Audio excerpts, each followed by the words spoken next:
The year was 1974, and the air hung heavy with the scent of fear as darkness settled over the small town of Ravensbrück. The streets that once felt safe were now laced with trepidation, as a sinister figure known as the Masked Eye Collector roamed the shadows, leaving a trail of terror in his wake. 6 knights, 6 women, all brutally murdered and robbed of their eyes. The townsfolk huddled in their homes, locking doors and praying that the night would pass without the distant sound of a scream. The streets were empty, haunted by the spectre of a killer whose motives remained shrouded in mystery. Detective Samuel Turner was the man tasked with solving the enigma that gripped Ravensbrück. His face bore the weight of years spent chasing shadows, but his determination burned like a beacon in the darkness.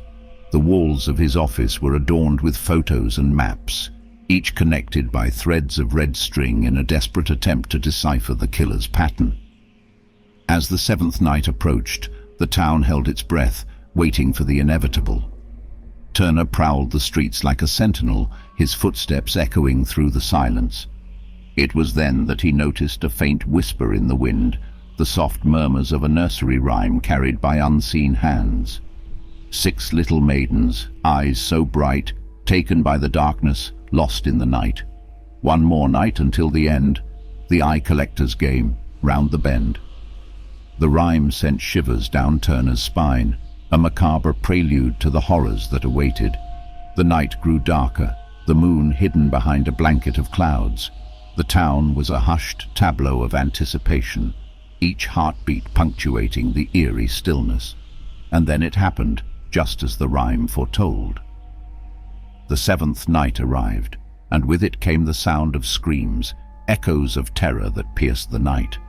Turner rushed to the scene, his heart pounding like a drum. There, in the dim light, he saw the masked figure, a silhouette against the moonlit sky. As Turner gave chase, the figure disappeared into the labyrinthine alleyways. The detective's footsteps echoed through the maze, but every turn seemed to lead him deeper into a nightmare. The killer's laughter echoed through the air, a haunting melody that played on Turner's nerves like a violin's sinister notes. The chase led Turner to a derelict warehouse on the outskirts of town, its walls bearing the marks of time and decay. Inside he found a twisted tableau of horror, a room adorned with jars, each containing a pair of eyes. The air was thick with the scent of death and decay, and in the corner the masked figure awaited, his eyes gleaming like polished obsidian. Turner's breath caught in his throat as he faced the eye collector, the embodiment of a nightmare that had haunted his town. The figure's voice was a chilling whisper, a symphony of madness and malevolence.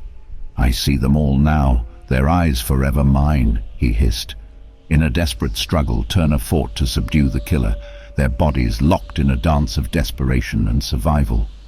The room seemed to close in around them, the jars of eyes bearing witness to the grotesque ballet. Finally, Turner managed to overpower the masked figure, his breath ragged, his heart pounding. As dawn broke over Ravensbrück, the town awoke to the news that the eye collector had been caught. But the nightmare was far from over. The eyes that had been stolen were never returned, and the town was forever scarred by the memory of those 6 nights of terror. The eye collector's motives remained a mystery, a puzzle that defied logic and reason. And as the years passed, the legend of the masked murderer became a cautionary tale, a reminder that darkness could lurk even in the most seemingly ordinary places, and that some mysteries were destined to remain unsolved, forever haunting the collective consciousness of Ravensbrück.